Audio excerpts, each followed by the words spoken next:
Comment faire pour rester motivé sur la longueur?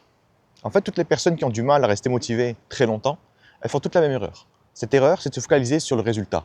Par exemple, si je veux perdre du poids, je vais regarder la balance. Si je veux apprendre l'anglais, si je veux parler anglais, je vais regarder mon aisance, on va dire, à parler anglais. Et qu'est-ce qui se passe automatiquement quand vous faites ça? Si jamais les choses vont pas aussi vite que vous voulez, si jamais c'est plus difficile que vous imaginiez ou si jamais vous rencontrez un obstacle qui vous pousse à reculer, à régresser, vous allez automatiquement vous démotiver. À la place, les gens qui arrivent à rester motivés, peu importe ce qui se passe, ils ont tous la même stratégie. Au lieu de se focaliser sur le résultat, ils se focalisent sur les efforts. Ils vont dire, tiens, aujourd'hui j'ai fait 2 heures d'anglais. Demain, je ferai 2 heures d'anglais aussi. Toute la semaine dernière, chaque jour 2 heures d'anglais. Il y a des fois ça allait bien, des fois ça allait moins bien, des fois j'avais des trous de mémoire, c'est ok. Tout ça, c'est ok. Tout ce qui m'arrive fait partie de l'aventure, fait partie de l'expérience d'apprendre une langue.